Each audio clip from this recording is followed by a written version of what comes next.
Attention Talking Simpsons listeners, we have a special mini-series just for you. We're going through the entire first season of King of the Hill, and you can only hear it if you're a $5 and up patron at patreon.com/Talking Simpsons. We're giving the Talking Simpsons treatment to all 13 episodes of King of the Hill's first season, and if you want a free sample, you'll find the first episode available for free in the Talking Simpsons feed. Patreon.com/Talking Simpsons. It's the only place you'll find the first season of Talk King of the Hill. Made you go click, click, click, click, click, click, click, click, click. It's real easy, man. Cartoons from present and the past. Every week will be an animated bash. What a cartoon! What a cartoon! Maybe a short but mostly shows. We'll talk, we'll analyze, exploring as we go. What a cartoon! What a cartoon! What a cartoon!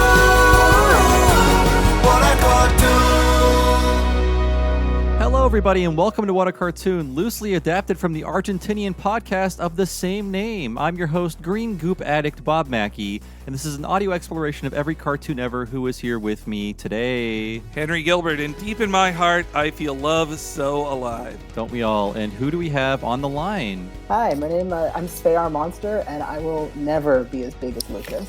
And today's episode is the Cybersix episode, Mysterious Shadow.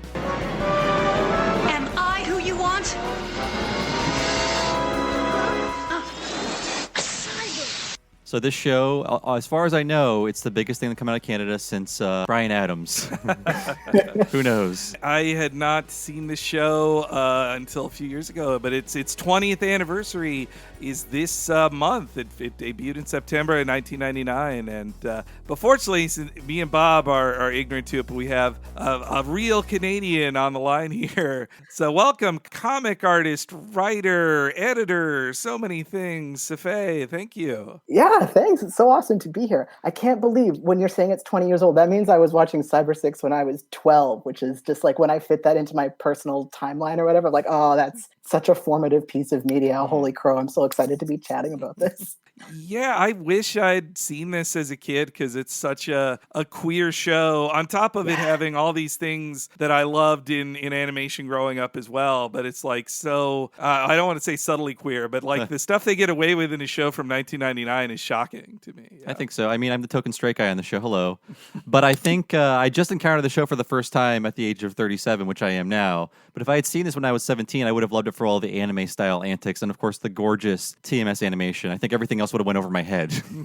Yeah, so when I was asked to be on this, I was like, well, I haven't seen Cybersix in quite a while. And so I went back and I was just rewatching it, in the last week or so. And I'm with you. I'm so surprised at the stuff that they got away with for the late 90s, early 2000s. And then also just, it's so, you're right, so subtly nuanced and queer in some of the things that it does and the messages that it explores and stuff like that. It's so wild that they, I guess, got away with it, Mm-hmm. It's such a weird mix of things that came together to make Cybersix.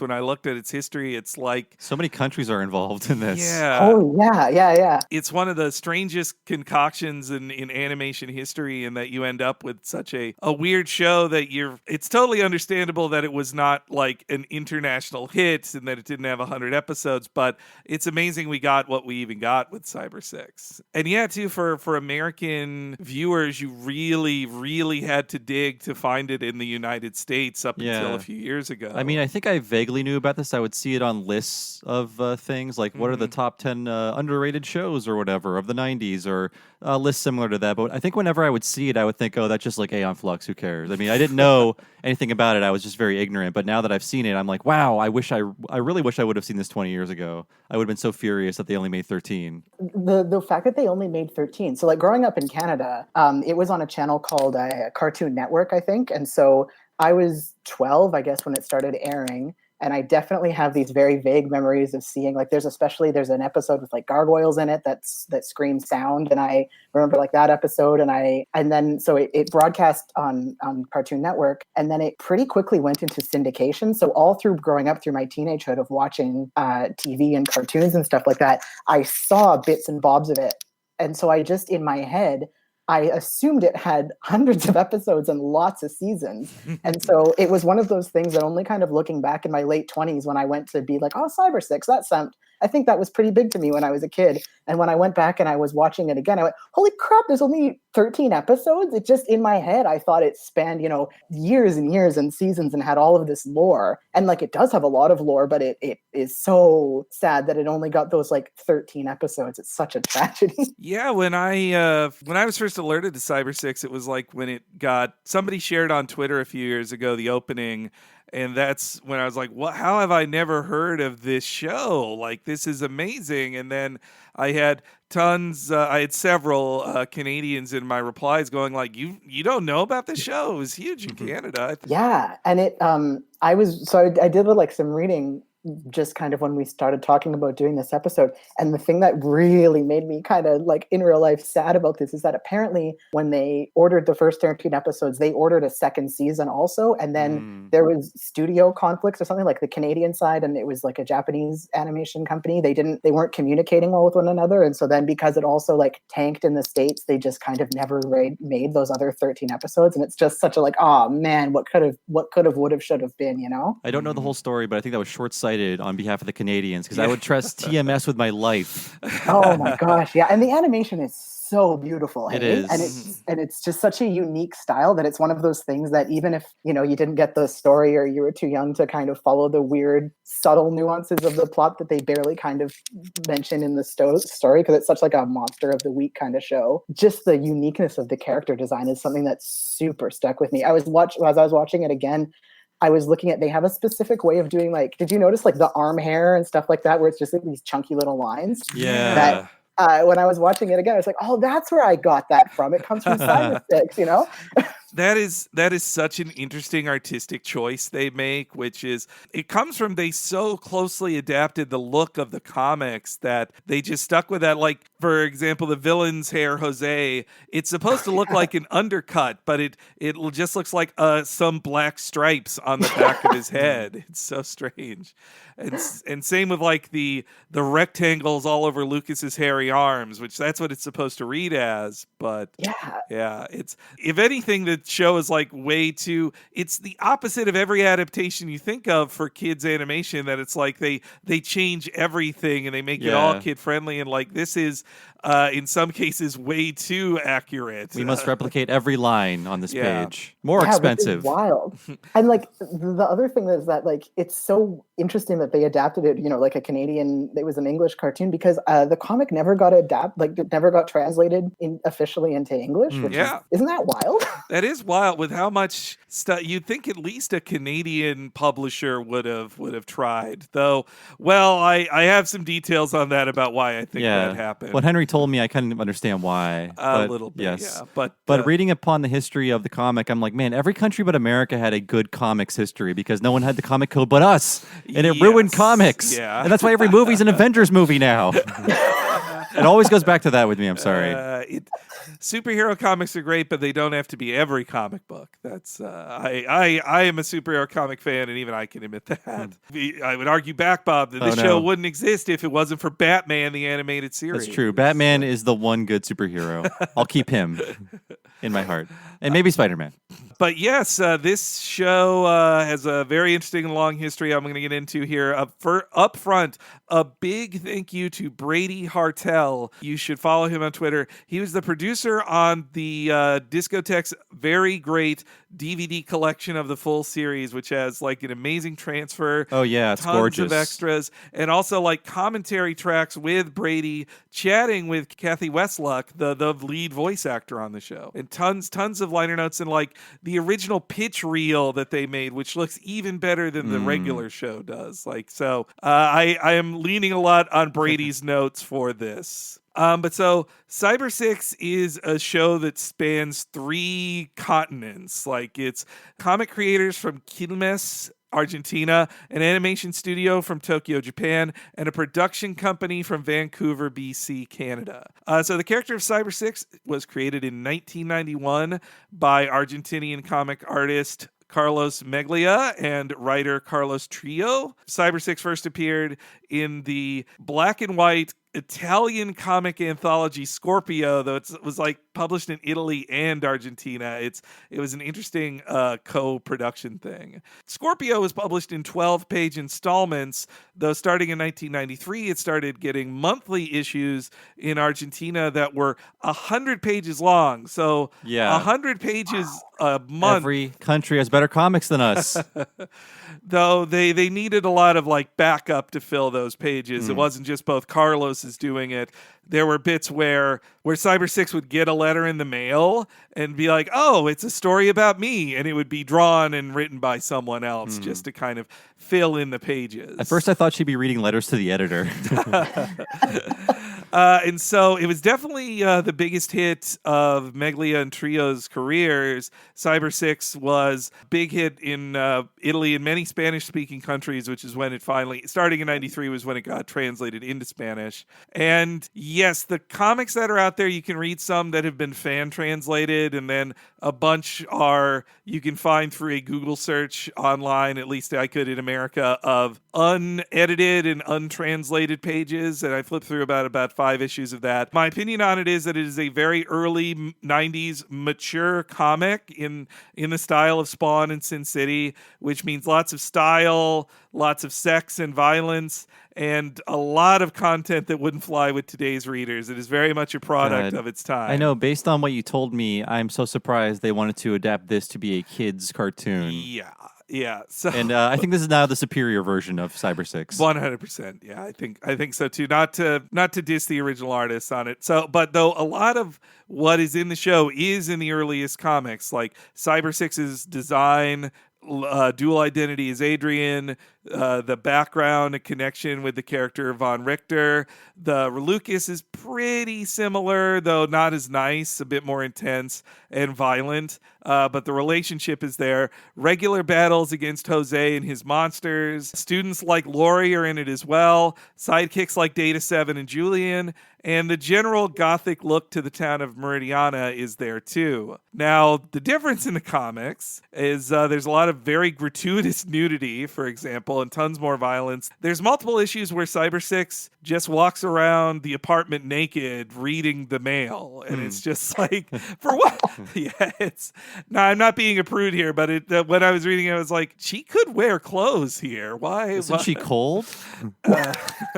Or they're like, well, Cybersix is having a nightmare about their past. Can't she be like writhing around naked while doing that? Like, so there's choices like that. There's a lot less stuff with the Adrian secret identity. There's a little more, actually a lot of the ambiguity to Cybersix's life is removed. They explain more of their background and how they took on the identity of Adrian as well. And also Cybersix is a straight up vampire in it. Like, she doesn't get tubes of green goo. She sucks it out of their necks. Okay. Yeah. It was like very video gamey how when she kills the monsters, like just a tube pops out of them like treasure.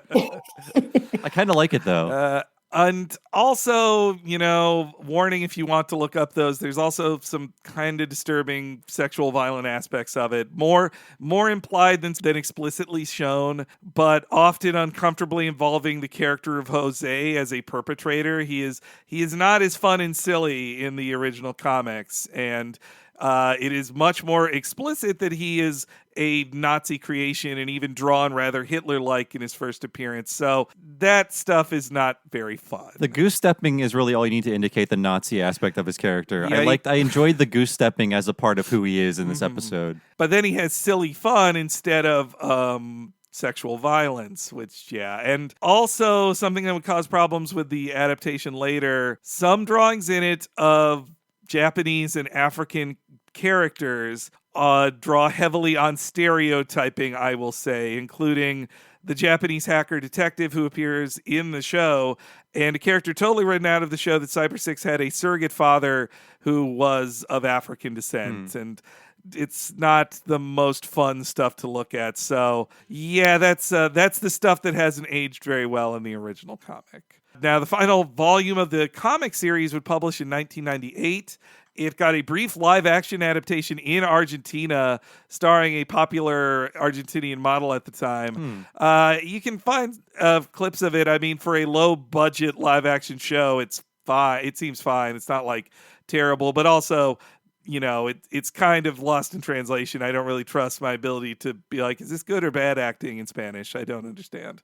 How did that series become an animated series? Well, let's look at the other two sides of the equation. In Japan, we have TMS, Tokyo Movie Yay. Shinsha. They have been doing anime since the 70s.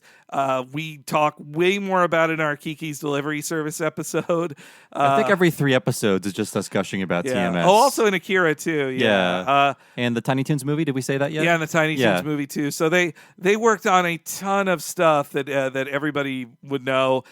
From the American side of things, or from North American fans, they'd know TMS for their work on Batman the Animated Series, Animaniacs and Gargoyles, as well as Akira. Plus, they did have a history of doing some international co-productions. Like in the 80s, they did Sherlock Hound and Orbots, if anybody remembers Orbots. And TMS, though, I think they were looking to get more into international co-productions, because when they would do for-hire work on Animaniacs or Tiny Toons or DuckTales, they didn't own that. And it was just a one-time payment. I think they wanted to get more in the ownership of the content. Though also TMS was in an interesting place where the video game company Sega was investing a lot more in them too. Plus, they lost a lot of their top talent to either spun-off studios like Spectrum, or Walt Disney just hired them themselves instead of hiring TMS anymore. Yeah, I mean, I think they were getting a little too pricey, or they had much less expensive competitors. So it was surprising for me to learn that this entire series is just done by them. It's straight TMS. I mean, at this time, maybe you'd get like 2 or 3 episodes of a series done by them, like the best episodes, but it was strange. It's not like in 1987 where they would do 65 DuckTales. Yeah, they got priced out of that. Yeah, I mean, Svea, had you seen any of their TMS work before that? I would assume you had. I think I must have. I didn't know that it was them at the time. But yeah, looking back at it, there's a long history of seeing kind of the stuff that they were putting out and animating at the time. But yeah, I think Cybersix is the first time that I became aware of who they were, and then could kind of track, what other content they were creating and stuff that they were animating and things like that. And the Vancouver side of things, it comes in with Vancouver's own Herve Bedard. Forgive me if I'm mispronouncing that. An animation producer who had many credits on shows that had the talent pipeline of Los Angeles to Canada to Japan, and then back to Japan to Canada to Los Angeles. Shows like The Real Ghostbusters and Heathcliff. He worked on those. The TMS animated on as well. So he had been working on those shows for the longest time. You're right. And in the mid-90s, he started up his own production company called Network of Animation, NOA, which for me, I just read as Nintendo of America. They're so close to Redmond, Washington, too. How confusing. But yes, Herv's Network of Animation only co-produced one other show before Cybersix, and wouldn't do another show after Cybersix. And that was a show I'd never heard of before called Billy the Cat. Which do you know that show, Safai? Billy the No, Cat. I've never heard of that. I had never heard of it either. They had like 60 something episodes, and it aired in Canada and was Really? Yeah, I'd never heard of it, because I'd weigh in anybody if you've heard of Billy the Cat. Is that a Nelvana experience? It's Nelvana-ish. Okay. NOA was a co-producer on it. Well, so basically, Bob, it's what if Dennis the Menace was magically cursed to be Heathcliff? It's too complicated.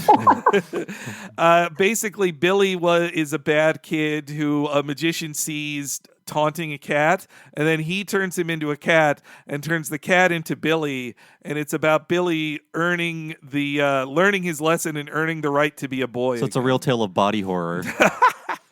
Well, he turns into a cute cat, though. Oh, okay. It's, Still. As for how Cybersix got connected with Herv and TMS, both Carloses have a different account of how it happened.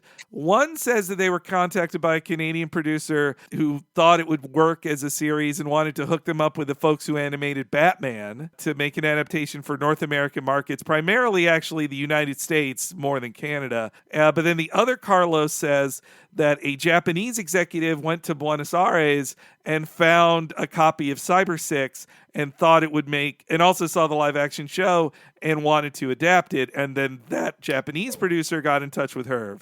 It's hard to tell which version is true. Either way, the Carloses signed a licensing deal for their series with TMS and NOA to adapt it. Apparently, they got some money, but they would have made way more money if they'd made toys of it, and they were kind of pissed that they never made toys of There'd be awesome Cybersix. toys of this. So cool, but yeah. So TMS put the production in the hands of their top internal studio, Telecom. Oh God, yeah. Which right after this would make the Batman Beyond movie Return of the Joker. Oh, it's so good. That movie. That's the only Batman Beyond I've seen. That's the best Batman Beyond. Yeah. But, Oh God, so good. and that shows you too where TMS was price wise. The Batman could only afford them for the direct to video movies now, not for regular TV production. TMS worked on the character designs and the planning for the 13 initial episodes, which with a deal being that they'd make another 13 if it was successful, and then it'd get into production. While meanwhile, the script writing and series Bible would be handled in Vancouver under Hervé's team. And Bedard says that the budget split was kind of 80-20 with TMS taking the lion's share of it. Though Hervé also says that he kind of to make the budget work, he didn't take a producer's fee with the hopes that he'd make more money after the fact on it. It's a very expensive looking show. Yeah, So expensive yeah. looking. Well, also, I think TMS was doing it for way less than they would have charged a show they didn't own. Yeah. For this level of stuff. And the TMS put together an amazing pitch trailer that you can watch on the DVDs. Some of the scenes were put into the show proper, and you can definitely see with how high quality the trailer was that helped them secure some funding for the show too. So on the Vancouver side of things, there was head writer Barry Whitaker, along with writers who worked on Billy the Cat, Judy Vallier, Jono Howard, and Terry Klesson, who was also the dub director or the voice director of the show too. Another writer on the show, newcomer Catherine Gierzik. Though also a lot of story credits, like story by credits, go to Koji Takeuchi from the TMS side of things, who he worked on a lot of Lupin, Sherlock, Hound, and Conan, Detective Conan scripts. So that's why a lot of them, like this episode, have story by. So I think maybe TMS, they had a lot of story suggestions that then got turned into scripts, and they kind of had a lot of back and forth on the production. Yeah, I enjoyed that the Japanese side was given more creative control than normally, like just getting a package of storyboards and being told to make it into a cartoon. Yeah. No, it was just written script, and then which would be negotiated between, both Vancouver and Tokyo sides.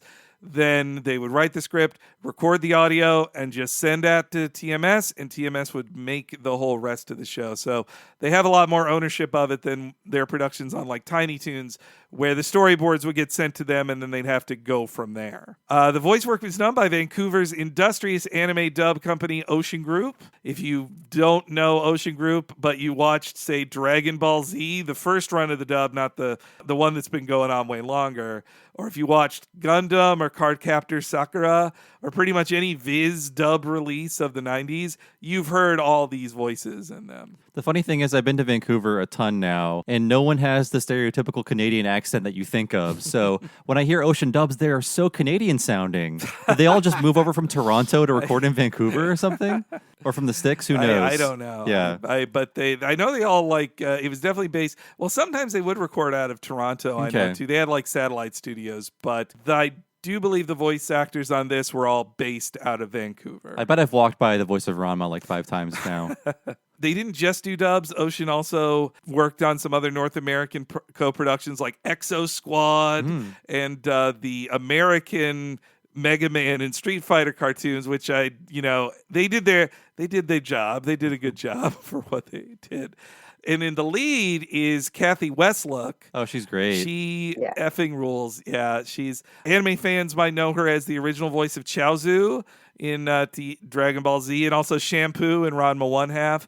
But now she is probably much more well-known for doing the voice of Spike the Dragon in the many My Little Pony shows. Like, she is prolific as Spike. Yeah, despite how much DBZ was mangled in its American form, Ocean did an amazing dub of that, and to the point where newer dub actors are just sort of imitating the previous voices, or sort of trying to follow the same path those previous voices took. I think so too. And also Kathy, She's on the DVD commentaries, the discotheque. Like she has some real cool praise for like the queer fan base that discovered the show despite the best intentions of this show being forgotten. Kathy really understands both like aspects of Cybersix's identity, I think, and negotiates them very well in the voices. Yeah, I listened to the commentary, and it was surprising to hear that she was into the show, and it wasn't just like a job. She knew about the show, the character. She liked the show, so it was a really fun commentary. The DVD set, once again, is very great. That's so great to hear, too. Don't you love that when you find out that the people that were, voicing and working on the show that you really like really enjoyed doing it? Yes, Yeah. I've heard plenty of bad commentaries where someone just pulled in and they don't remember anything and they don't care. Right? It's so heartening that these things that you remember fondly from your childhood, you've got the people invested in making and voicing it were like, oh yeah, I also really cared about this thing. So Telecom would take over the full animation production. They were using their brand new digital tool set to work on it too. I think this is one of their first digital shows. That's why you can't find cells of it anymore. They didn't make any for Cybersix. For early digital, it is so ahead of its time. And the transfer on the DVD is amazing too. Like it looks really good for we did Excel Saga, that digital show from a similar time, which the show is very funny, but yeah, the animation, you can see the ridges in people. It's not as good. Awful all the color choices are. Mm-hmm. It's just it's a real problem. But TMS, I mean, they had it nailed down very early in the process. I'm sure it saved them a lot of money too. Oh yeah. And this was TMS's A team working on this. Many key staff who worked on Batman, Akira, and Lupin the Third worked on the series to make it look amazing. There's several I want to talk about by name. Series director for the show was Toshihiko Masuda. He has a career spanning Inspector Gadget to Akira to Tiny Toons the movie to Superman to JoJo's Bizarre Adventure to even this year's recent Lupin film. He's still at it. So TMS lifer then. Yeah, TMS lifer, and who's just like a total pro. Like he would even board a lot of the shows. He would do storyboarding on them too as series director. And he was the lead director on Return of the Joker right after this too. Like one of their top guys. And another was episode director Hiroyuki Aoyama. Worked with Masuda on a ton of the DC animated stuff and Akira. And he was, if you've ever seen the part 2 Feet of Clay from Batman the Animated Series, he's primarily credited for animating the insane transformation sequence. Like the animation peak of that show. I see it on Twitter all the time, people sharing that one scene. Yeah, that was all Aoyama. He also is one of the people who did the amazing space laser stuff from Akira. And he's still in the animation industry too, just worked on Mob Psycho 100 this year. And also wanted to bring up Keiko Oyamada, directed 4 episodes of this and was straight off of supervising director on the Spider-Man 1994 animated series TMS that we covered, which, for the low budget they had, I think Oyamada did a good job on that. Yeah. So you're seeing a lot. They brought in their top folks from like superhero and action at TMS to work on this show. So there was some culture clash or just the issues with doing a show back in 1999 to do it through email. They definitely had some issues there. TMS wanted the show to have more kids appeal while NOA wanted to have it be more towards older kids.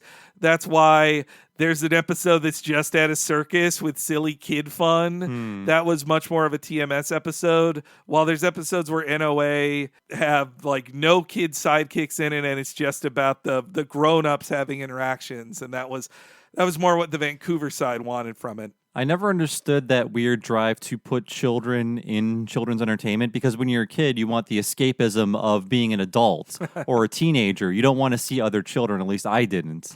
So I never understood why, Robin was eventually made a necessary factor of Batman the Animated Series instead of a visitor occasionally. Well, yeah, so Faye, what do you feel of the kid characters in it, like Jose and Julian that appear? I find that Julian, when I was rewatching it, I didn't even remember Julian from from my childhood, from when I was watching the show the first run. But as I was watching it again, I was like, oh, he feels very kind of shoehorned in. And you're right, he doesn't have he has a kind of a little tiny bit of an arc at the beginning where he's a grifty little kind of urchin kid, and then he decides to become good. And then you just kind of see him occasionally and you don't really have a strong feeling about it. But I really liked Jose this rewatch, like looking back as an adult and watching Jose again.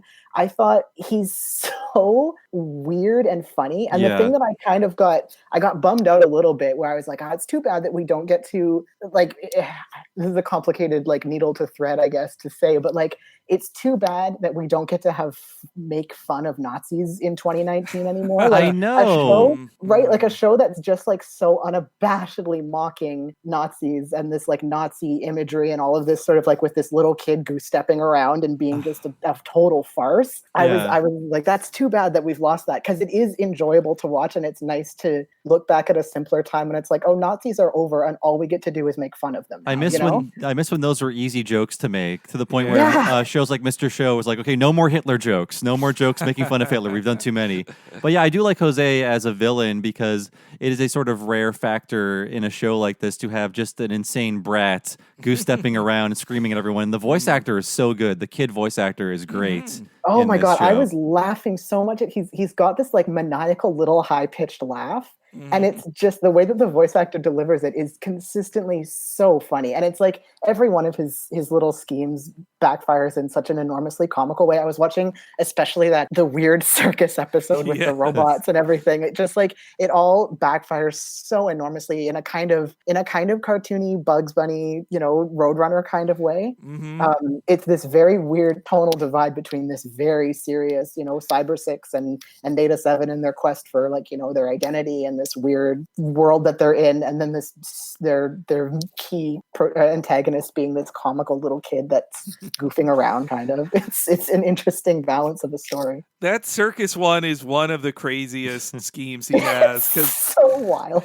Because it really just seems like he's like, I mean, I guess the ultimate plan is to capture Cybersix, but he really invested so much in the showmanship of it and the presentation. Like he really just wanted to be a ringmaster. I think Jose was definitely a favorite of TMS, and I think they put a lot of their skills they learned from Tiny Toons and Animaniacs into his character. He's sort of a Montana Max character down to his weird teeth. Oh, his weird giant teeth. Like in a lot of his also his very haughty acting when he's like, I told you to do this. Like it feels very much like how they did Plucky Duck on Tiny Toons. That's good. There's some good Plucky acting happening in this. So basically you have this Batman style action anime hybrid show and then Plucky Ducks walking around in it making plots. Hey, I'm a fan. I'm a fan of that. It makes it a weirder show, but I like that it plays around with those many different styles too. So the music was handled by former Cirque du Soleil composer Robbie Finkel. And it is clearly not the full orchestra that the Warner Brothers cartoons worked with, but I think, for synthy music, I think is done very well. And I love the opening song so much. The opening song is cool. I will take points away for it not being original animation, but throughout the entire series, all of the animation is as good as the opening animation you would see in any other series. So for sure, that's fine. Use clips. It's fine. Now that opening song, sung by Coral Egan with lyrics by Robert Olivier, such a great song. It pulls me into it. It's such it's very stirring. Yeah, it's like a ballad, like an operatic ballad. It kind of reminds me like a Bonnie Tyler song. Yeah. Very different than what you would see in an opening for a kid's cartoon. Totally.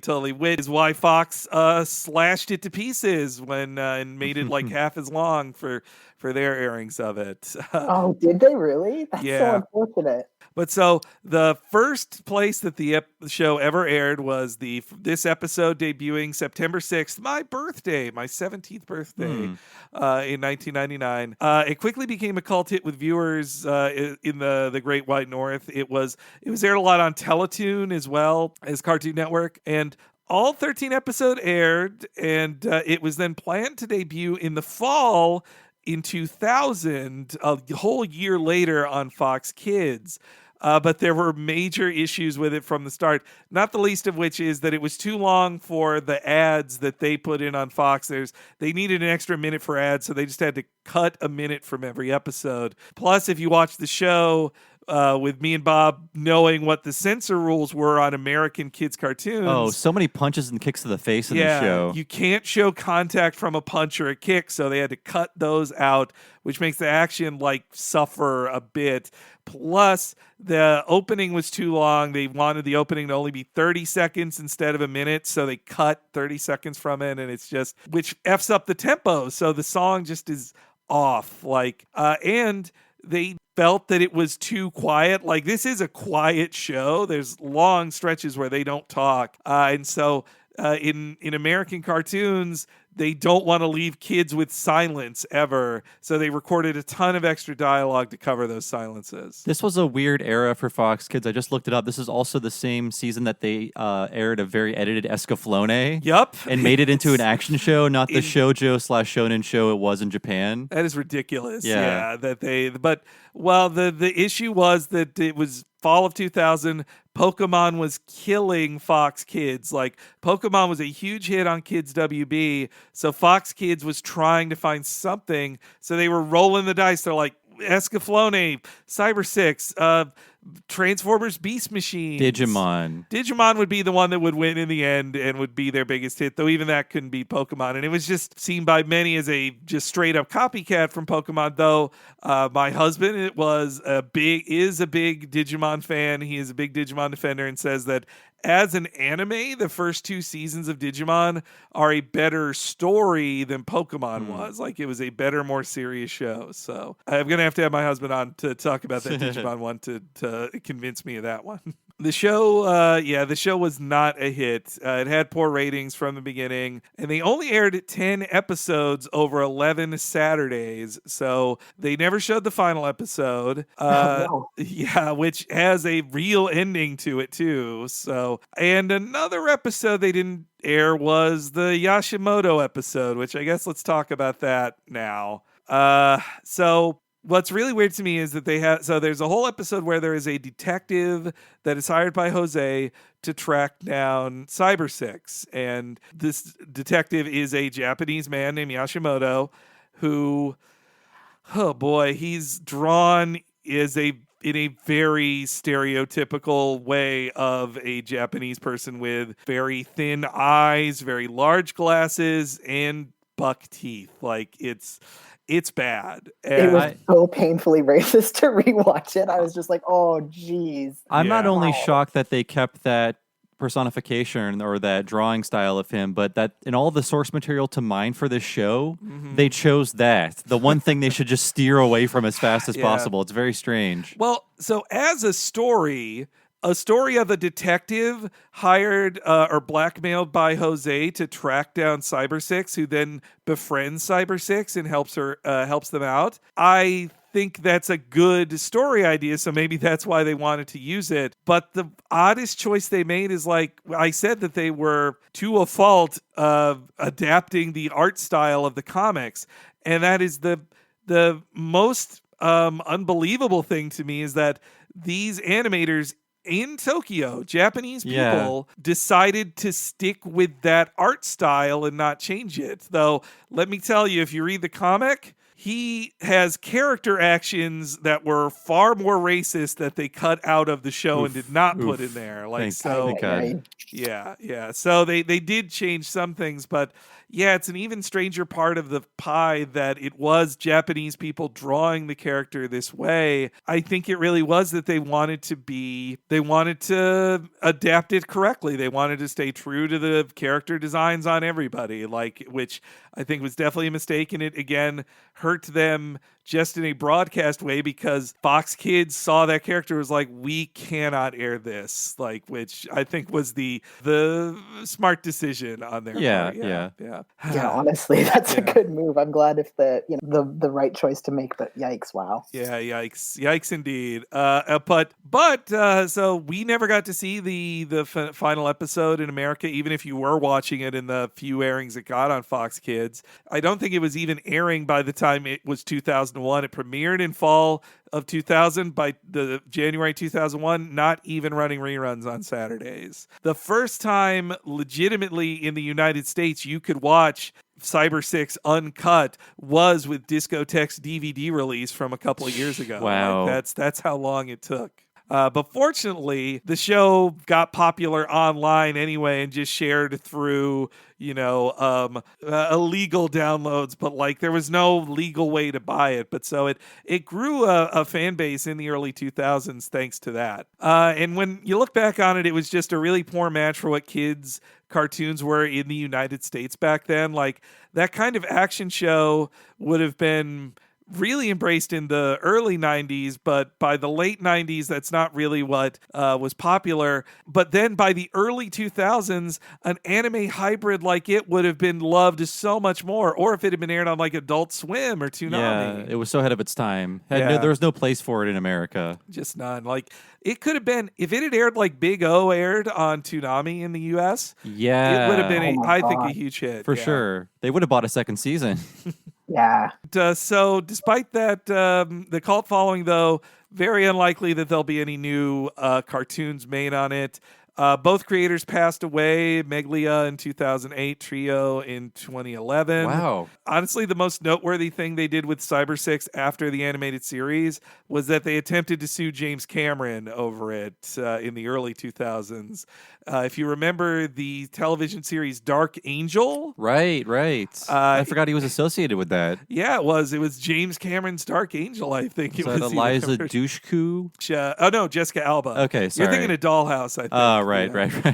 But yes, the Jessica Alba starring show was about, get this, a science experiment gone wrong that creates a human who runs around a fictional city in a leather suit fighting the monsters also created by that person. So Pretty similar. yeah. Wow. And as we know, James Cameron is like a comic book fan and also kind of an anime fan too. Yeah. And a comic book So- stealer of ideas.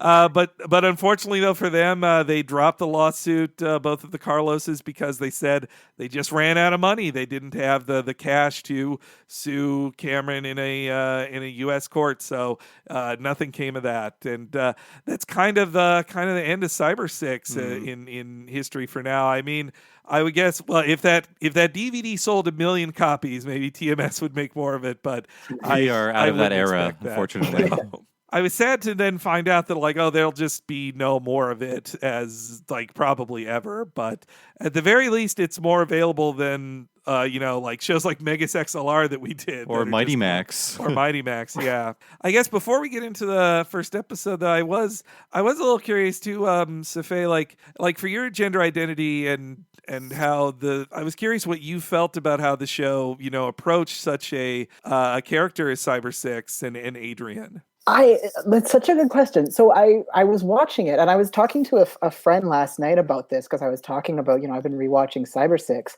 and what I remembered from my childhood is so my trans story is that, I didn't kind of understand or recognize what transgender was until I was 14. So by that point, Cybersix had been out for about 2 years, right? But you look back the way you do, and you see all these kind of early pinging signs of that was definitely something that resonated with me, that helped me on this journey towards figuring out your gender identity and transitioning and stuff like that. And so I was saying to a friend of mine that, I remember Cybersix and I remember it being, in big air quotes, formative for me. And the thing that I'd remembered was the duality of the Cybersix identity and then the Adrian identity. But then in my brain, I also thought that Lucas, as the friend of Adrian and this kind of romantic friend interest of Cybersix, I remembered him as being very torn between the two, about having this mixed feelings towards both of them and trying to figure out well, which one do I want to go towards? And so that's what I remembered was it was a very formative,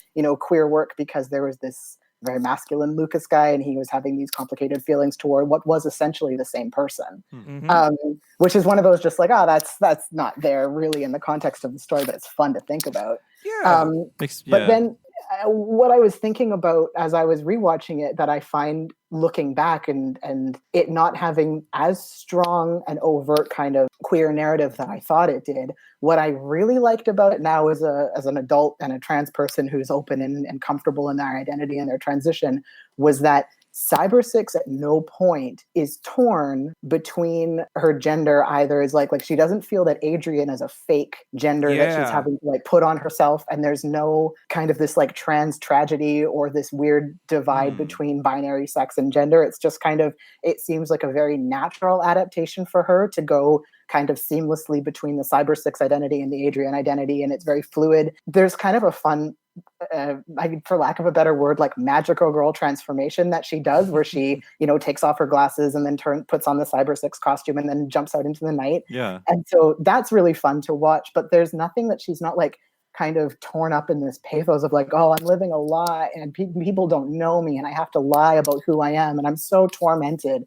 And I think, like, looking back at it, that for me was a very formative, not intentional, but a trans story to see, is that someone effortlessly switching between identities and genders and people treating them kindly both ways. Like, Lucas still really likes Cybersix, and he also still really likes Adrian, even though Adrian's kind of this uptight, very, just because of the pressure that Adrian is under to hide this identity, but Lucas still really likes both of them. And like Lori, like, she's nice to both of them. And like, everyone is very nice to Cybersix, and they're also very nice to Adrian. And it was nice for me looking back at it to be like, oh, that was really important for me to see a show that shows a character who is very complicated and has a lot going on and that interfaces with their identity, but the people in their life like them and support them and love them in some context, one like in any kind of context you want to look at the love, and they're okay because of that. Like, their conflict isn't about who am I, Cybersix has this who am I torment because she doesn't believe that she's human, or right, there's a lot of that, but it's not about this Adrian and the gender and everything. And so it was nice to see a trans-coded person who has an interesting life outside of who am I and what's my gender, I do like that. It was a cool choice that for both expressions of Cybersix, they keep the actor doing the same voice, essentially.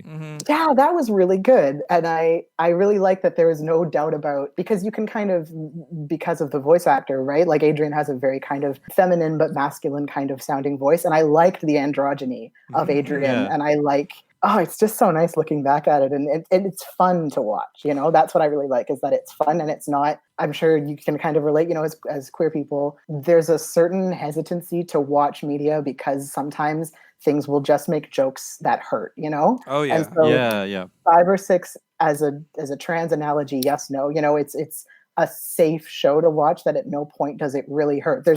There's one scene, I think, with what are Jose's henchmen called? Oh, they're called fixed ideas. Fixed ideas. Very There's one strange, fixed idea who's in the background wearing like a frilly maid costume, but it's kind of like, it's the 90s, it's not the best kind of humor, but it's not, there's never anything that goes viciously out of its way to mock or demean Cybersix anyway, which I really, really like and I find very important. And it's nice to watch something, from back in the 90s. I don't know if you ever go back and watch, Ace Ventura and stuff like that, and you watch it again and you go, oh my gosh, this is so painful, We cover old cartoons all the time, and we encounter those things, and it's like, oh, this used to be okay. This used to be mainstream entertainment. Now it's kind of shocking. I mean, I feel like you can even see things from like 5 years ago that you're like, they did that with a trans character. That's disgusting. As a cis gay man, I loved seeing how this show dealt with queer topics in a way that was like not as explicit as you could be in a show in '99, especially a kids show, but still dealing with them in like mature ways that also didn't have. I was kind of like, is there going to be a gay panic joke here at some point where Lucas goes, ew, I like Adrian or whatever? Like, I don't even think I showed Bob a clip from the 3rd episode Tarot where like he kind of asks Adrian on a date, to a romantic movie. I do like to read Lucas as somebody who's like, the gender of who he loves is kind of not a factor to him. Like, he doesn't feel that way. I feel I've came to really like Lucas's character a lot, and same with not to spoil it for people who haven't seen the finale, but there is like a coming out scene in that last episode, and Lucas and Lori both react in like just loving ways that are not like but it's also very underplayed too. In the comics, I think but this is based on a fan translation, not an official translation. But I do think in the comics that they were more interested in saying that like Cybersix is a woman and this is her real identity, and Adrian is just like the Clark Kent facsimile, and they have scenes where she says to herself, like, why won't Lucas see me as a woman, and in all these kind of moments. And I think to a degree that's why in the comic there's so much gratuitous nudity, just so they have to be like, no, this is a woman, you're looking at a woman, like this is not androgynous or gender fluid character, which in the comics, thanks to that the added ambiguity there, like neither identity is the fake one. Like I don't think there's ever a line where Adrian says, oh, I don't like being this person, or this is just fake to me. Yeah, no, it's nice. And it's again one of those things, especially, you know, the finale that leaves it on such a cliffhanger of Cybersix kind of revealing her the Adrian identity to them, that I really would have loved to see, you know, another season to see, you know, how does Lucas deal with this and that sort of stuff, and how do they navigate this? Because you're right, Lucas doesn't read as someone who would have that kind of, he's like, that's the thing that I love about him. He's like this huge, big, masculine guy who in the first episode is like super into sports and being a man and that kind of stuff. But like he's more often put into this kind of the damsel in distress role in the show, and he's got kind of these nuanced feelings of romance movies and stuff like that. And it would have been fun to think about how they could have or would have handled that with him navigating between Adrian and Cybersix. And oh, that just would have been so cool if we just had a little tiny bit more of the show. Yeah. Well, okay, why don't we take a quick break? And when we come back, we will talk about the first episode, Mysterious Shadow.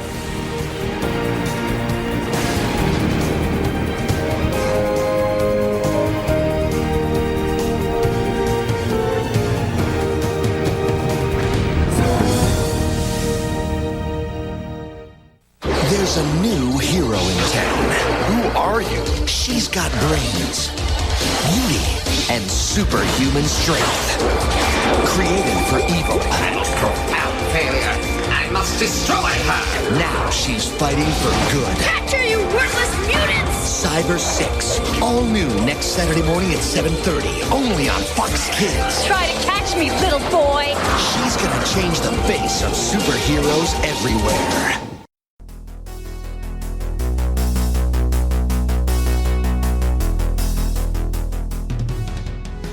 It's Henry Gilbert here, and in the depths of my soul, I know I will survive. Hey, it's Bob Mackey. I'm recording this while perched on a rooftop and brooding and staring out into the night sky. And welcome to the break for this week. A big thank you to our guest, Safei R. Monster. You should definitely follow them on Twitter and check out their work. They were such a help in this episode to give us some insight that, you know, me and Bob don't really have. Oh, yeah, for sure. Yeah, and I mean being a Canadian. We yes, just had no Canadian insight. So exotic. But yes, thanks so much, Safei, for doing the show. And if you'd like to support this podcast and hear next week's episode a week ahead of time and ad-free, plus tons more stuff, you gotta support us on Patreon. That's right. Just go to patreon.com/TalkingSimpsons. And if you sign up at the $5 level, you'll have access to all of our bonus podcasts. That includes all of our limited miniseries like Talking Critic, Talking Futurama, Talking to the Hill, and coming this October, Talking Futurama Season 2 will be hitting our Patreon in October. You don't want to miss that. We also have so many bonus podcasts, almost too many to mention here, but over 100 bonus podcasts are happening behind the $5 level. That includes interviews, end-of-season wrap-ups for Talking Simpsons, community podcasts, and so much more. And at the $10 level, we have extra long podcasts every month. What is happening there, Henry? Yes, for our premium subscribers at $10 a month, you get to hear our What a Cartoon Movie podcast. It's like this podcast, but it's double length, where we talk about a different animated feature film once a month. September's is Cowboy Bebop the movie, and we've done so many great ones before it. Ones related to this podcast you should definitely check out would be Akira, Tiny Toons, How I Spent My Vacation, Batman Mask of the Phantasm, and Kiki's Delivery Service. And that's just a few. If you are a kid of the 90s who watched this show, I bet you love a Goofy movie, and we do an amazing podcast about that. So please check out over 24 hours of premium podcasting content at the $10 level at patreon.com/TalkingSimpson. And if you're new to Patreon and want to know how it all works, when you sign up, you're given a code you have access to at all times. You drop that code into whatever you use to listen to podcasts. If you don't want to do that, you can always use Patreon's app, which works great. Either way, it is very easy to fit us into your normal free podcasting lifestyle. So thanks again for all your support. It's like the green goo of our lives, just like the sustenance for Cybersix. So let's get back to that podcast.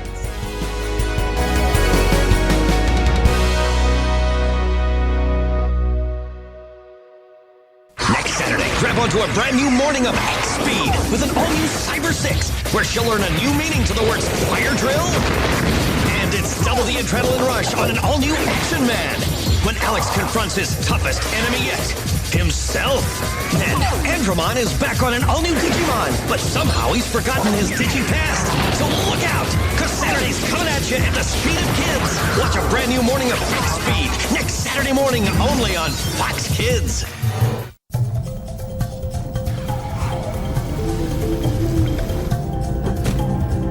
There's a time when the moon reveals its face through the clouds. I let out a sigh and want to cry out loud.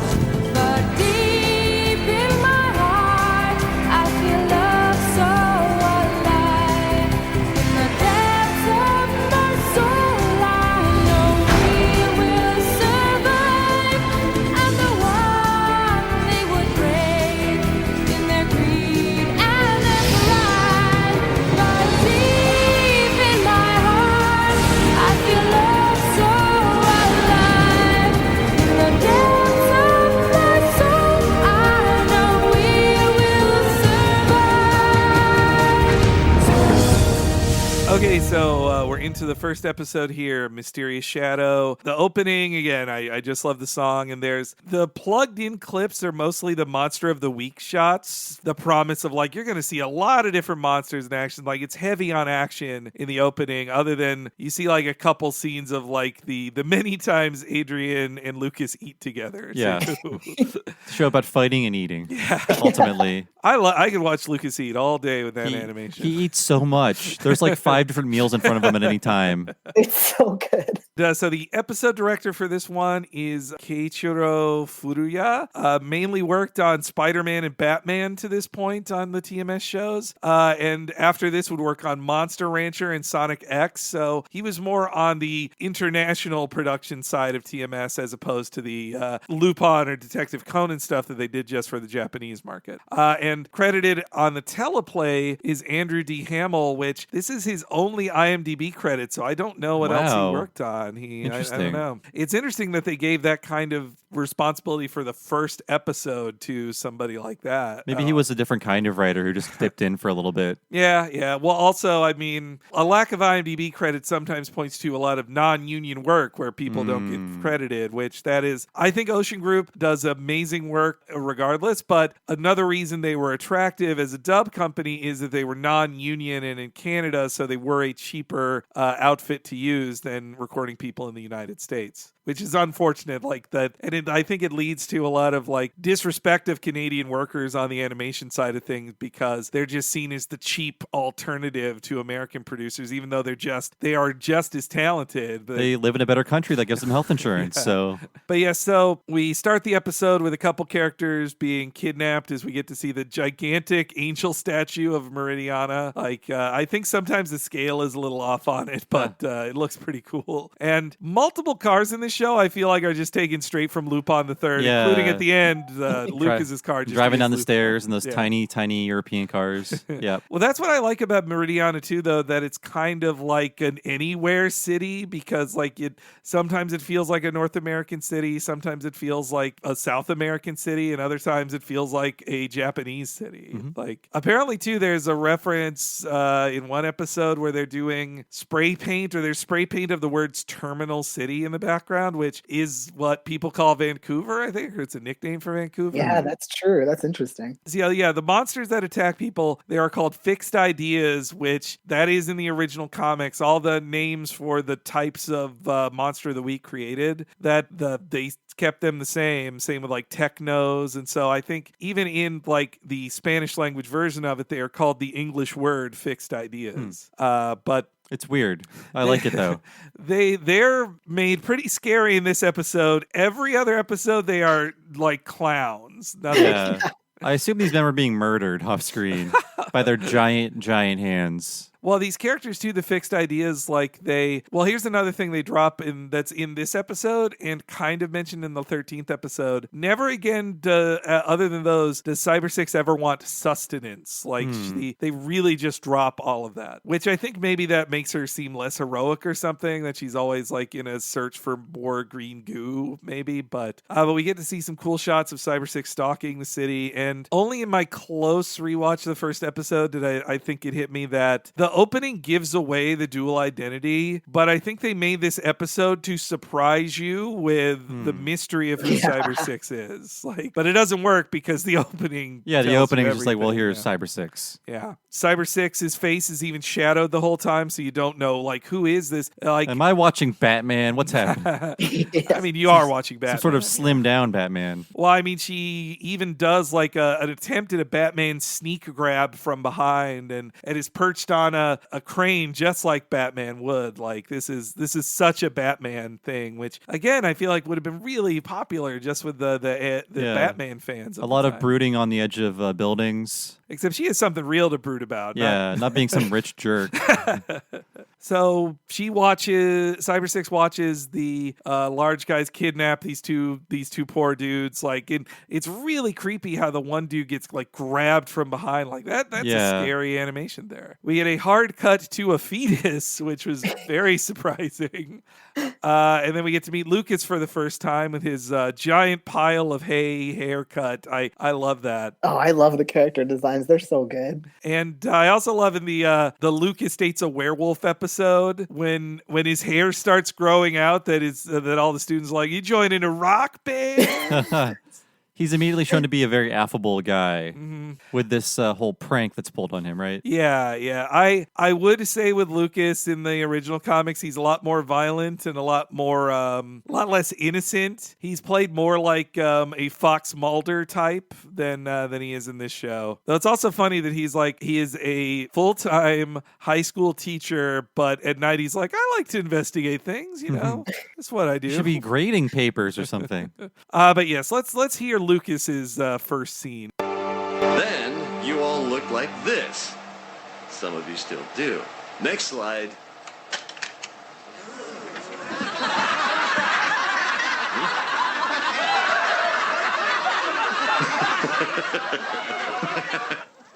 We are all looking forward to having you, Mr. Seidelman.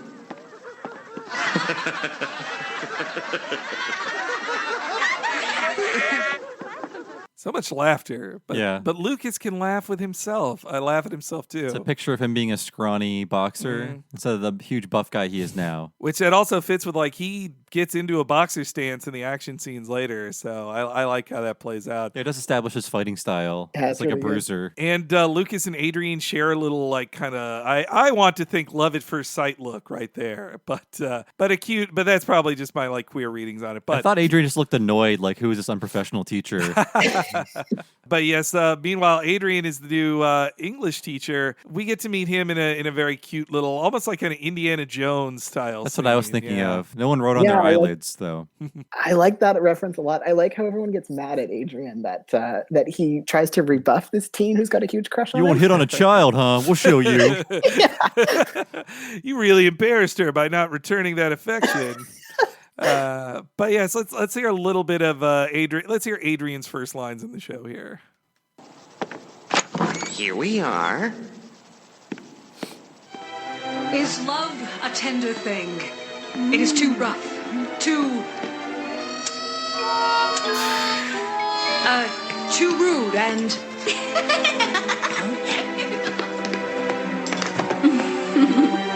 Adrian slams down the note, like, nah, not. I mean, which he should. He should not return the affections. It's all of a business child. here. Yeah. So I don't want to go too much into it, but the character of Lori is not played so nicely in the comics. I assume so. And they do not treat her very well in the comics either. Like, she is not very likable. She does some very questionable things, and they do some very bad stuff to her, all because I think they treat her as a disposable punk girl, and I really don't like it. Like, TV show Lori, so much better. Like, a great character. But in both the first comic and this, the first time Lucas and Adrian meet is because Lori's punk friends get mad that Adrian rejected her advances. I gotta say, So funny. Adrian walking and reading irritates me. I don't like seeing that in real life. Like, you're gonna die. You're just gonna walk into traffic. Someone's gonna hit you. I'd seen that in so many animes before, like Mamoru, Tuxedo Mask, Darien, or whatever you want to call him. He in Sailor Moon does that a lot of just like absentmindedly walking and reading. It might be safer to do in Japan. No, it definitely is, but still don't do it. It's I think that is just a stereotypical nerd action. As Can't read put in- my book down. So good.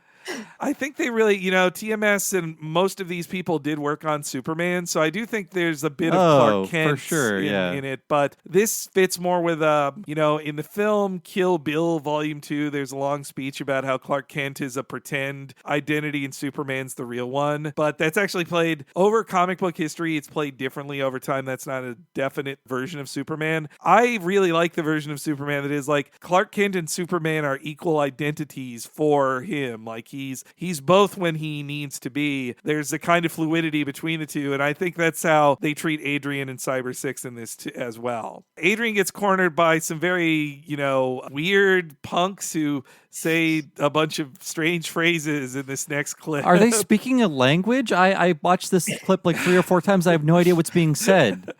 I think isolated it might be a little easier to understand. Okay. At least a few. I didn't know that that was a joke. The slang was so advanced that it's not even like words anymore. To me, it sounds kind of like in a Popeye cartoon, actually, the kind of mumble talking. Sorry, I didn't know. Hey, you a sup, mainframe? Pardon? You at ground zero, Romeo, man. I understood that. Time to call on fusion disc. Fellas, chill, dude. You kiss off the scream queen. Gonna tag it by this, that, bing, bango. Hey, 311.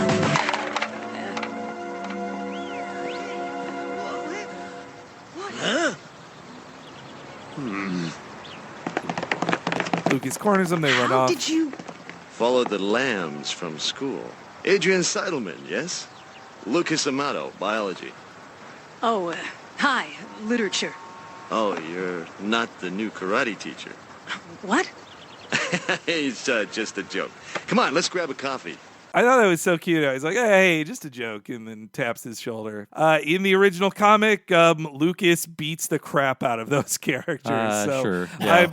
I'm really glad they changed that because I think Lucas beating up students, even bad students, makes him look like a bad person. Less sympathetic. He's more of a gentle giant in this series. Mm-hmm. Yeah, it's good. I love how thirsty Lucas is to be friends with Adrian from the very beginning. Oh, yeah. But the second he sees Adrian, he's like, "Oh, I want that person." That's really good. He's drawn immediately to Adrian and just follows him, and even like the next scene of them together does have kind of like first date vibes to it too, of like getting to know each other, all these questions. I also like that, in 1999, not a lot of tough guys would be wearing a over the shoulder like satchel like That's he true. has. They'd have been mocked for it, but Lucas is secure enough in his identity that he can just wear that with no thoughts about it. We get to know a little bit about them over coffee, which is also like a giant pile of food too. At the only restaurant in town, Lucas only eats at this Yeah, place. it's like there's like a plate of spaghetti, a steak, a salad, just 4 different kinds of meals. You're not from the city, are you? Oh, a small village. But can I ask you, I've got a student. Oh, Lori. Yeah. She's a good kid. A little mixed up. Go! Yeah! I'm a city boy myself. Yes!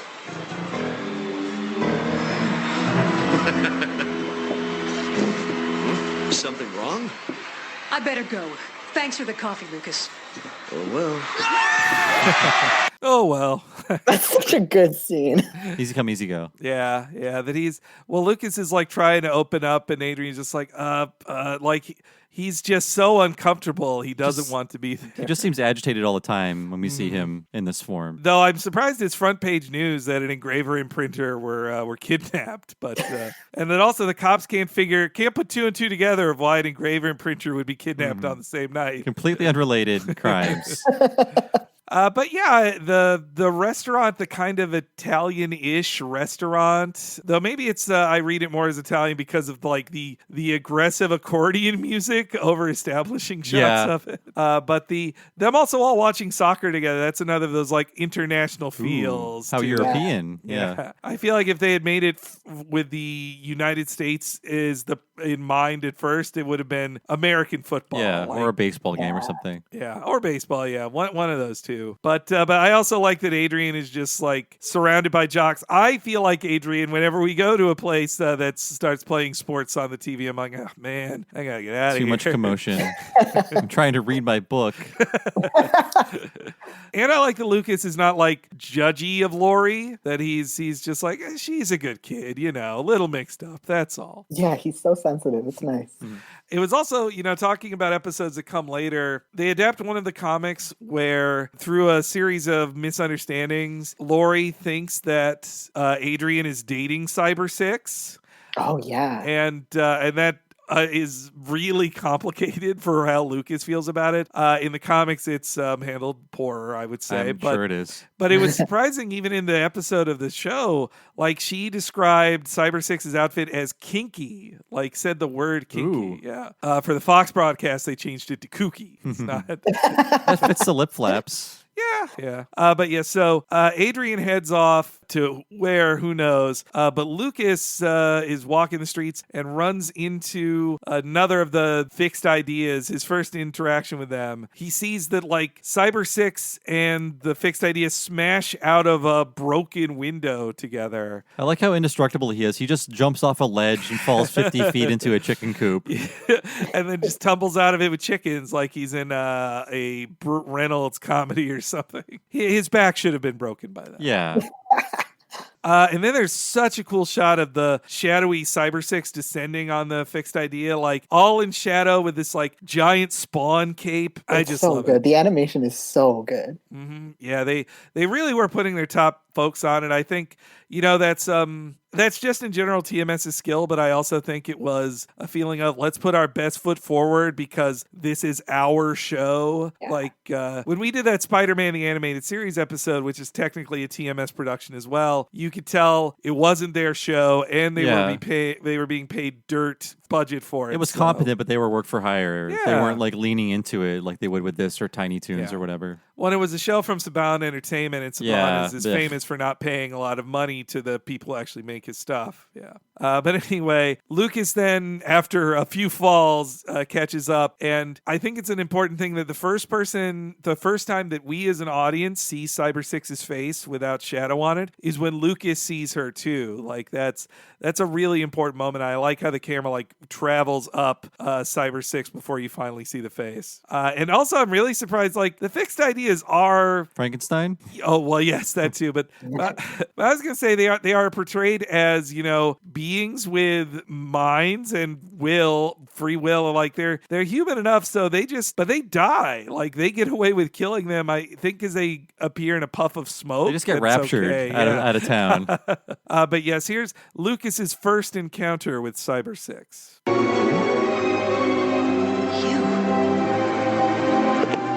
Stay away. Who are you? And I think that's good too. Like you hear Cybersix go, "Stay away." Like she doesn't want to be close to Lucas. Like she's afraid. It's a really interesting trip she goes through in the show that like she just thinks to herself, "I'm not human. Like I'm not a person. I don't like that." I mean, that's a strong universal theme, I think, too, of just feeling like basically Cybersix says, I'm not deserving of love. And or even friendship. Yeah. And you learn to love yourself over the show. Like that's a pretty great arc for her. It's so good, especially when you put it, back into a queer trans narrative, right? Mm-hmm. Seeing her, as people start to love and accept her, regardless of what side of herself that she's showing, and you see her become more confident or whatever, because she already starts out as such a strong character. So seeing her become more comfortable in herself and like the character of Adrian become more comfortable having people around. It's so nice. Yeah, it's a really cool arc. In just straight from the writing that they built into for the character of Cybersix. That Cybersix starts in such a lonely place and is then like really accepted and loved by the end of the series. But as Bob mentioned earlier, in a very video game way, the character the fixed idea just disappears and leaves a green vial. Just drop some loot. Which I'm glad if Cybersix did just suck the blood like a vampire, that would look weirder. It would not. It would make her seem more monstrous, I think, too. They're doing a lot to make all the characters more sympathetic. Yeah. And though also I wonder too if TMS, they had worked on the Morbius the Living Vampire episodes of Spider-Man. So I'm wondering if they remember oh yeah, we couldn't even show him sucking blood in that show. So let's just get around that and have vials of green goo that are just dropped perfectly. Where was that being stored in that guy? That's the questions you get. There's no answers to. But there's also really great animation even on her pain when her arm hurts, and just the way it freezes up is so good. So Lucas takes the vial home, and in a very foolish way, he just opens it with his bare hands in his apartment. Oh, it almost killed me. Oh, whoops. And Cybersix confronts him. The shot of her in the window is basically from the pitch reel, though it actually looked a little better in there. And if you see a similar shot to that over the ending credits, that's from the pitch reel too. Okay. Yeah. But yes, Cybersix really, really needs that vial in this next clip. Please give me the vial. It's mine. Vial? You must have it. What are you? What do you want? The vial. You just can't come in here and expect...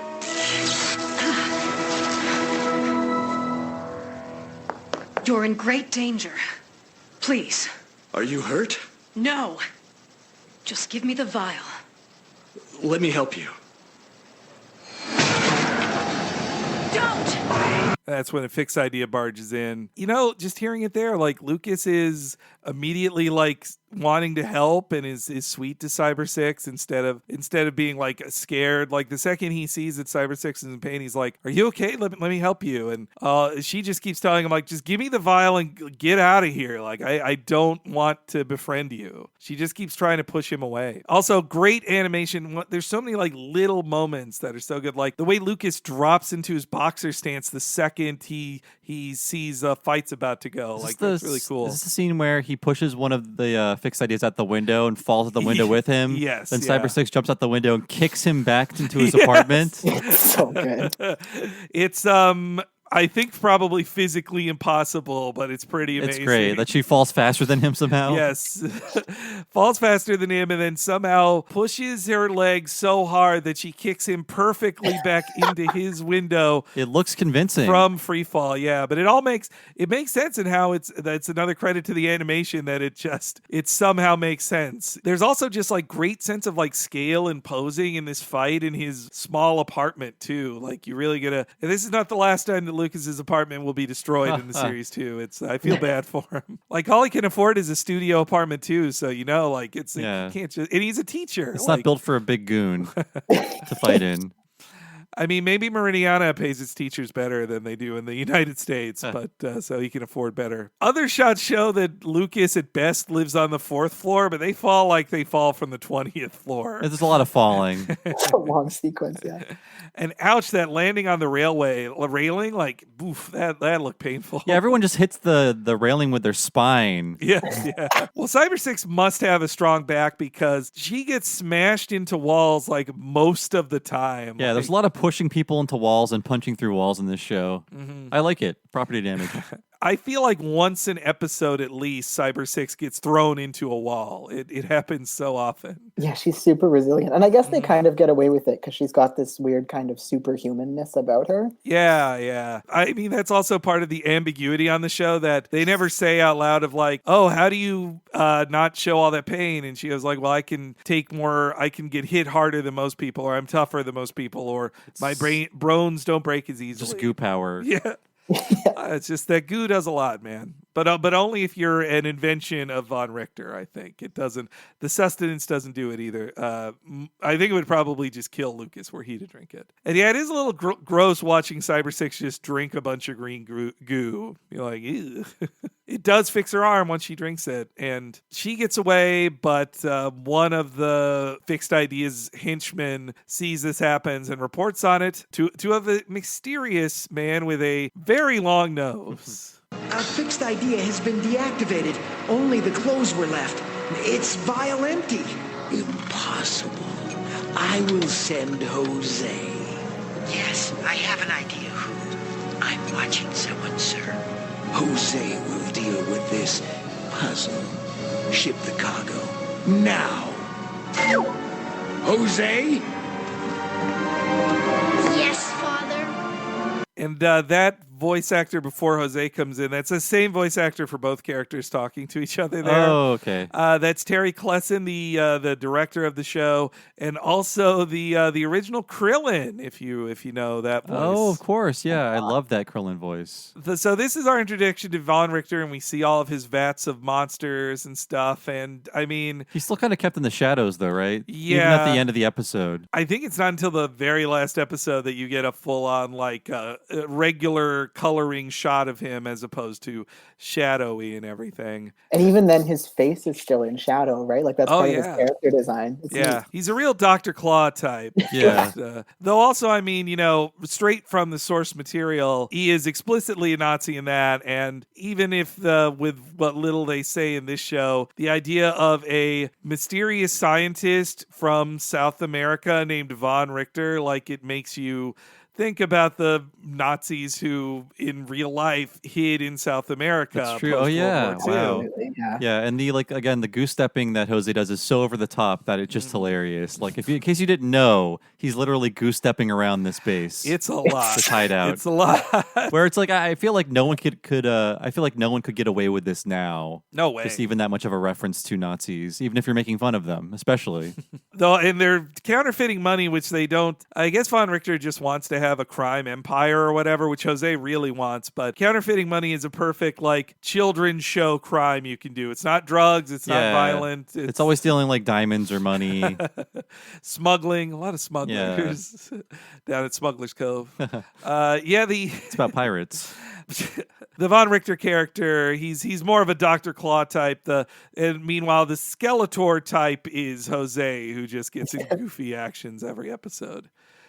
Even in the first episode, he is not played with any dignity. Like he's a joke right from there. Yeah, just screaming at everyone, blaming everyone for his own problems. Mm-hmm. And yeah, the Von Richter character, I kind of wish they'd had a little more interactions with him in Cybersix. In the finale, the scenes between them are kind of like they remind me of a adult child dealing with an abusive parent and trying to negotiate where their relationship is then.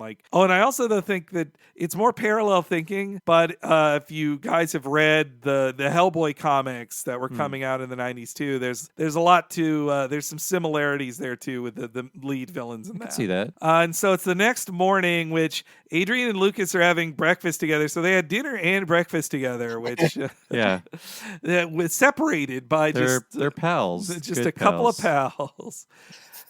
Which, it's funny, if this was a scene between Clark Kent and Lois Lane, you just be like, yeah, that's just Clark and Lois. But it with two, male characters on the show, it does feel different. I don't know. I mean, Lucas does help Cybersix from time to time, but he more often is the person in need of saving, which I'm glad they did that kind of he really is, equally as well. There's no other real damsel. No. Eventually they introduced children to be damsels like Julian or Yashimoto's younger sister, who also doesn't look very good. She also is a damsel in distress, kidnapped in an episode. So, and Lori, she gets kidnapped. Also, there's some kidnapping of women in the show for sure. But anyway, yes, they're having a meal together, and Adrian and Lucas talk about Cybersix. She was strange, but beautiful, and the monster was. Come on, you must have been dreaming. Haven't got the imagination. Then it evaporated. Poof! I never seen anything like it. Monsters? It was just a dream. And my I dream of this? Put it away. What's the matter? Please. Hey, what? Be careful, Lucas. Wait! Adrian!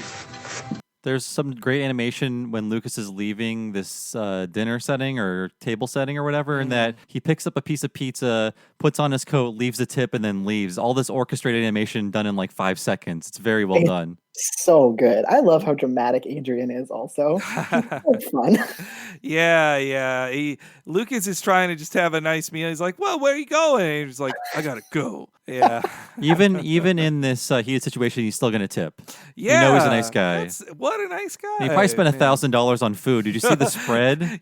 There were like 5 meals there in front of him. There are so many like really nice details about like with the tipping and the paying. There's other ones where they're in cars and they always take a second to like beautifully put on their seatbelts, and the seatbelts are like really nicely animated. That I was noticing that it's just like they put all these like very human details in the animation. That's really fun to watch. Yeah, which like your average viewer, I feel like would not notice it, and it's these mundane details that a lot of other animation companies would, I think, just be like, we don't have time for that. Like that's too. Why are we doing all this into it could just be an insert shot of a guy putting money on the table, or just cut completely. Yeah, just cut away. Completely, yeah, but I think in a way it feels like they challenged themselves of like, how would you like a personal challenge of lay out how a guy would stand up, grab a pizza, grab his coat, keep walking, put down money, eat pizza, and put his jacket on all in one fluid It's shot. quite a feat for such a mundane bunch of activities. It's quite a feat to communicate that all in a brief amount of time. Yeah. And I also really like the fluidness to Adrian's reaction shot to seeing the vial of goo. Like, it's just the way his hair kind of flops up. I also just love Adrian's like giant pompadour hair. It's crazy. So good. Yes, too, that he's trying to talk Lucas out of it, much like Clark Kent trying to tell Lois Lane, like, no, you didn't see Superman do that. You're nuts. And but Lucas has proof, which it does seem dangerous to keep that glowing green vial near food you eat. It's super caustic. I would not bring it near food. But yes, Adrian runs away, and Lucas tries to catch up. Meanwhile, Jose arrives to his office. I'm Jose. You're just a kid. You will do exactly as I say.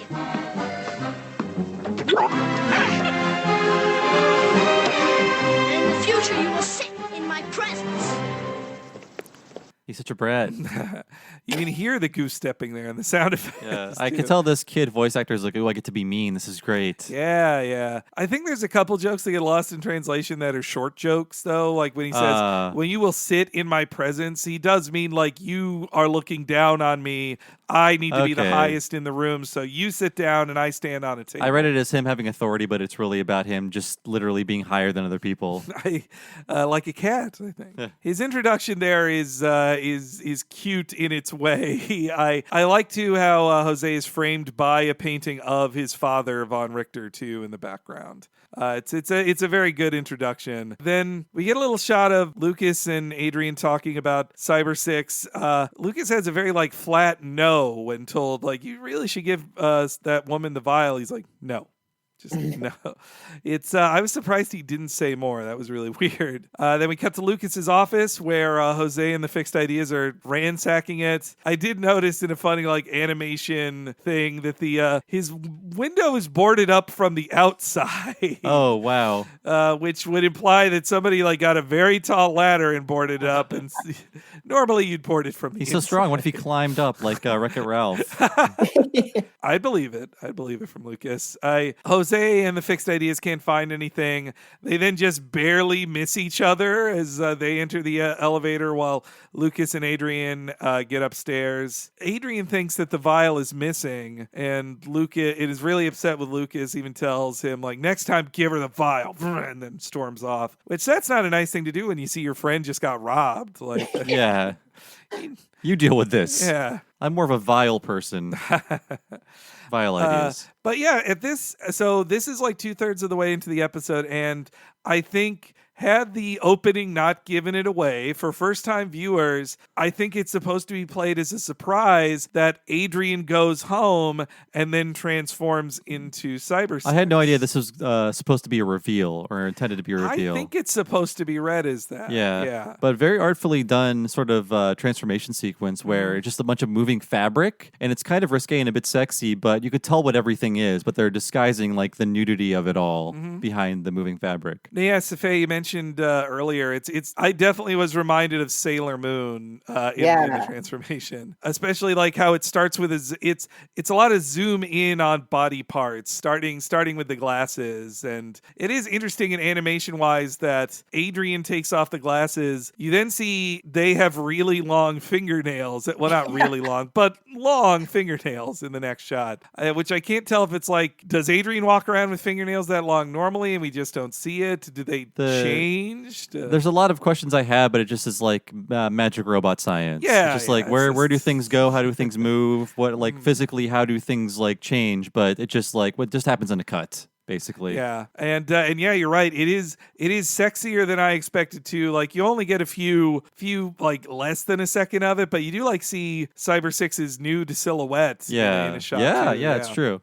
And there's a really cool shot of like the camera circling around Cybersix and then pulling out. Like anytime they do in camera, faking the camera with the animation is very expensive and very hard to do. But when it comes off well, it looks so good. Yeah, the circling of Cybersix, they do it like they don't even reuse it that much. I think a couple times they have, but in a lot of episodes, there's just an original new version of a turnaround camera shot of Cybersix. This episode has 2 different versions of it too, and they always look so cool. It's such a great way to show off her giant cape. Like, the cape animation alone is just amazing. It's so pretty. And so stunning. So coming up next, is this the third time Lucas's apartment is broken into? It's broken back 15 into minutes after they leave. Yes, yeah. Get like an alarm or a dog or something. And that's also when Jose commands them to keep a lookout. And that's when he has like his teeth grow as he grits them, which is very Tiny Toons. There's also I forget the name of the I believe it's the one where he kidnaps Lori and he has like this giant drill. And there is such a cartoony like Tiny Toon style shot where the Panther character Data 7 stops Lucas by breaking through just the window, and like its mouth goes through the window and starts biting at him. Like, that's very Looney Tunes. Yeah. Tiny Toonsy. And it looks great. But yes, you're right. Lucas's apartment then gets, as Cybersix jumps in and asks him, please give me the freaking vial. That's when it gets broken into one more time. Another cool fight scene. Yeah. And there's so this was another joke that I think didn't play out entirely well, but Jose enters the room. The camera then pans, but he's not in the center of the shot, so the camera has to pan down. Oh, yeah. I didn't read that as, sorry, Sfei? Oh, it's just very funny.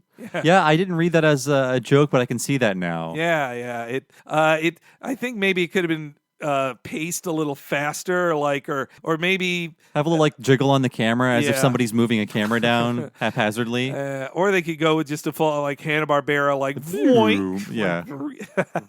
Oh wait, actually, let me play the sound of the clip of Cybersix's transformation. I like her dialogue here. So this is going back a little bit. It's my fault. If I hadn't come here, 5 fingers, a heart, but I'm not like them. I don't need a friend.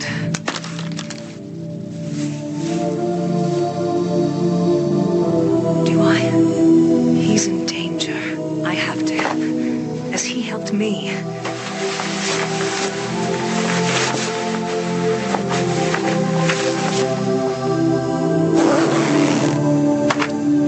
That's a good zipper sound. Yeah. Good Foley. But Westlock plays that so well. Like, yeah, I think even, 5 fingers, a heart, that's that's kind of like almost purple dialogue. Like it's a little too dramatic, but Yeah. she plays it really well. But yes, after the little comedy camera pan thing, we then get Cybersix reveals her tattoo on her arm, which that is very loaded imagery. I'm surprised they had in there. For sure, yeah. Especially with the Nazi connection. Yeah. I didn't even think of that until you just mentioned it.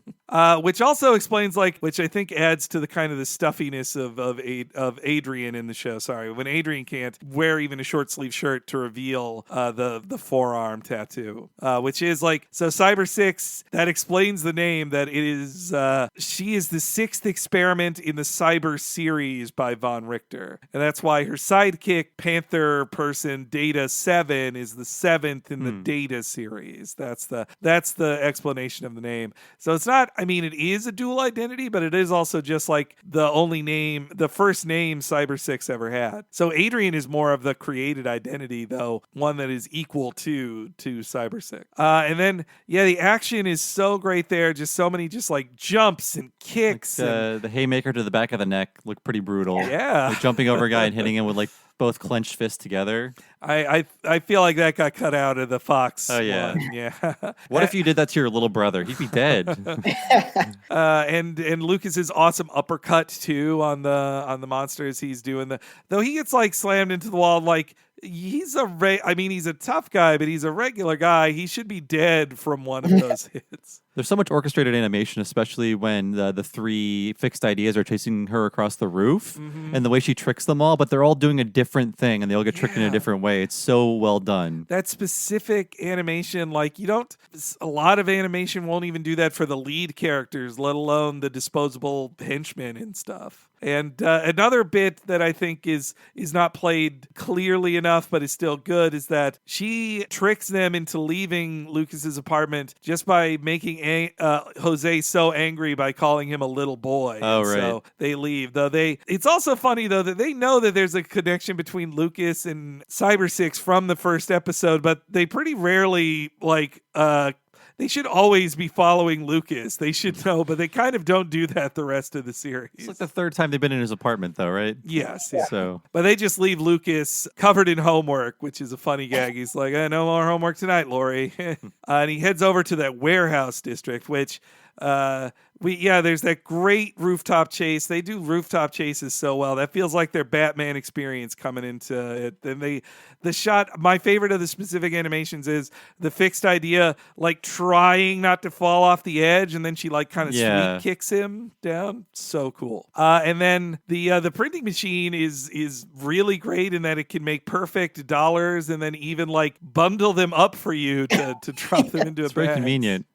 Speaking of the special animation that's needlessly done, when they throw the bags into the van, they all fall with their own specific physics and arc to them. I'm like, no one would notice if you just drew them normal. Normally they'd just be thrown off screen, Yeah, but instead they are thrown into the truck and then sort of settle. And there's also a funny line where they're kind of dawdling, and Jose says, "Did I say follow your own rhythm? Take your time? No." He's so good. There is a real, like I said before, a real Montana Max vibe. Just this tiny screaming child.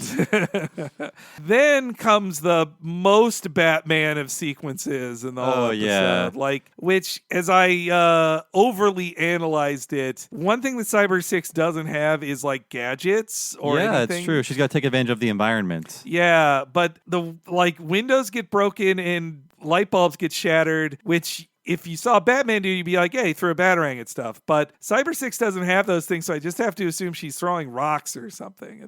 Or just, I don't know how she overloaded the electricity in the building. Maybe she did that. But she makes all of the light bulbs shatter, which makes it dark enough to have her wave the 2 captives out, but light enough that the viewer can see what's happening. The knocking out of the guy from behind and the reveal of the person who then goes, shh, and they run off. Super Batman-y. It's insanely Batman.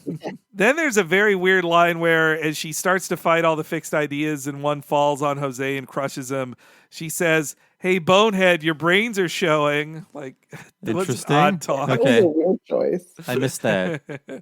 I guess it's saying you look stupid and you look like you have few brains, I guess. And then the way Jose pulls himself out from under the fixed idea, again, is very plucky duck. It looked very plucky duck to me. And then straight out of Lupin, like they even just drew Lupin's car.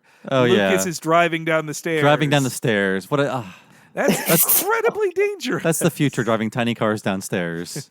And there's also very cartoony X's on the fixed idea that gets knocked out as well. Like, so I like that they can play on those levels. But yeah, it seems if Lucas was a cop, it'd be understandable that he's doing this. But like, I guess he was very lucky. Not one person was. The streets of Meridiana at night are just barren. Like everyone goes to bed at 10.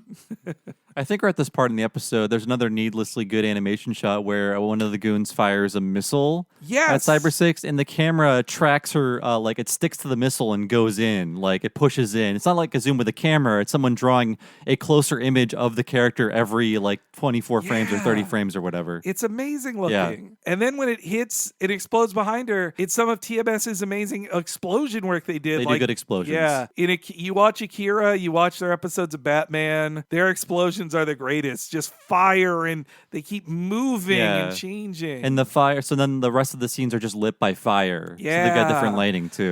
So it makes the fights that were already cool even cooler. Though that bazooka reminds me of a thing I learned about what guns you can and can't draw in kids' cartoons in the 90s. It was in the Sam and Max cartoon show. I remember Steve Purcell talking about how if you've read the original comics for Sam and Max, they pull out giant like revolvers all the time. They're cartoonishly huge, but they're still real guns. And Purcell was told you can't have them hold all these actual guns. And then he's like, well, could they have bazookas and rocket launchers? Oh yeah, sure, totally. I believe the distinction is that Timmy and Tammy, who are watching this cartoon, aren't going to find a bazooka lying around the house, so they can't imitate a scene. Let's from hope the show. they don't. I hope. Yeah, no, that's the depressing calculus you have to think of for doing gun ownership. Ownership in America. With it's fucked up. But anyway, fun fictional violence is happening. And I do love the short joke that comes up here where Jose can't reach the pedals. He's like, I'm driving. Which is why it crashes. And then later he's like, this was your fault. You crashed it. I like how he's passing the buck to all of these brainless goons. Classic cartoon supervillain there. And yes, Lucas is also gets so lucky in multiple ways. He can see where the warehouse is because he follows the explosions. He then accidentally almost runs into Jose's truck and gets it into the water, and then just crashes his car and needs to be saved by Cybersix in a very sweet little scene. I like that she's now comfortable enough that she's like, oh, I care for you too, and puts a hand on his face. Yeah. And then he holds her hand. Yeah, it's like he doesn't want to let go of her hand. I think this is when the love starts to happen for real. And the rest of the fight goes really cool. Like she even one of the most painful things in the episode is she gets her cape grabbed and then a wall just thrown against the wall and just splat. Yeah. Man. Also, again, she can't punch him in the face, the monster, but she can drop 4 tons of rolling pins on him. Although there are punches to the face in this cartoon. Yeah, maybe they true. were only allowed like 5 punches to the face per cartoon. Maybe after the pilot, they were told, you got to do this less. You're doing way too many punches in this. But yes, we get to see the very cute moment as the day is saved with Lucas and Cybersix. Like, that was 6 minutes of stuff where I didn't play any sound effects because there's almost no dialogue. Just marvelous action. You idiot! We lost everything!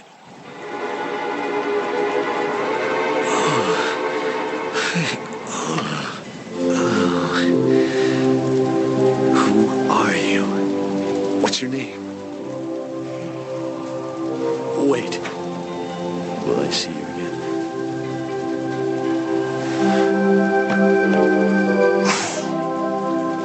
I like you can even hear the tones of the theme song in there too. That's really, really nice musical choice. I wonder if I think it was at least original music each episode. Like It sounds like it not is just the library. a unique synth score is happening that's underscoring the action and the everything that's happening. And it's so funny too, because like the music and the voice acting is so good, but it also uses the most recognizable stock sound effects in literally every single episode, right? Yeah, it's the same, like the door opening and the same dog barking and that you hear in, so many other stock sound effects. I thought that was really, really funny that we're in one of the areas where they just didn't do something original was we'll just use the library's sound effects. Yeah, they might not have had original Foley, now that you mention it, just stock sound effects, whatever they had access to. I mean, that might not be in the Ocean Group budget for the show. Yeah, too. I mean, there's something warmly nostalgic to me of hearing the same type of barks that have always been heard and stuff. But yeah, it can feel a little cheap too, I will say. But yeah, that it was such a sweet moment between the two of them. And then because this is the first episode of a cartoon show, you kind of need to have the promise to viewers of, well, we're going to get in fights every single week, me and you. For 100 episodes. Yeah. Or maybe just 12 more. 12 more. But I do like this little speech, both from, I had forgotten that I thought that Von Richter ended the episode. I was like, Von Richter shouldn't get the last word in the show. But then he doesn't. Here, I'll play the clip real quick. What do you mean you lost the money? And a woman? What woman? A tattoo? Cybersix? You must be mistaken. Alive? Cybersix? Alive? My most profound failure. Alive? You can come after me, and I won't run. Such a cool hero shot in the end there too. I love that. And the resolve not to run away. That's a very good hero moment. They just have so many cool just poses of Cybersix. Like earlier in the show too, when she jumps in front of the moon, that's such a cool shot, man. I think that was like a great first episode, one of the series bests, and it made me watch the whole show again watching this one. It sets up a lot without having to sit you down to explain things and waste your time with just exposition. It does a very good job of telling things through action, giving you details through action instead of just characters talking, which is great for seeing TMS animation. And what I really liked so much is that it established that it is kind of a monster of the week episode, but then you do get this idea of there's a very large overarching story going on here, so that the times that we do get these little the Data 7 episode when she meets up with Data 7 and all these sort of things, that you can see that there's much more lore that we're going to get into as the story goes along. It was such a very clever way to establish the show. Yeah, I would just tell folks again, they should really just check out the whole series. The Discotheque, I mean, it's all on YouTube if you want to watch that, but it's taped off TV quality. The Discotheque DVD set, it really looks good, and it's we're not being paid by them. I'm not. But we should be at this point. But again, another tip of the hat to that for all its help. Thanks for putting that out. Jeez. Yeah. But my final feelings on the show are I wish I'd have seen this when it was new. It's just such I'd have loved it just for being a superhero action show. But for me as a gay teen, still figuring myself out, the queerness of this show would have definitely attracted me to it, especially when there were so few queer coded things even in animation then. You'd have to settle for the one gay friend episode on something, or the Rocco's Modern Life episode about clowns. You'd never get That's true, yeah. You'd never get a show as queer as this one. It's such a good show to look back on. I'm so glad that I did get to grow up with having it kind of, if not something that I focused intently on, but having it enough in my periphery that to go back to it as an adult and see just how strong it was and just how overall good the messages were too. Because I found what I really liked looking back at it or rewatching it is that there's a lot of the monsters of the week that she has to have her fights with. There's a lot of redemption of some of the monsters and what's the clay monster? Terra. Oh, Terra. Terra's the best one of that. Yeah. Oh, that's so good. And there's so much pathos and humanizing of the Cybersix and then this big slime goo monster. And I just thought it was so nice to watch a show where there is these objectively bad Nazi analogies, but then in the monster of the week, it was more like, well, how can we learn to get along with one another, or, agree to disagree? It's such a very strongly written show for something that only had, 13 episodes, unfortunately. Yeah, I don't have as personal of a connection as you two, but I do really enjoy the risks that it took, especially 20 years ago. And obviously, the sort of just the peak TMS animation. You will never see 13 episodes of a show from this era look this good, unless it's anime, and this kind of is.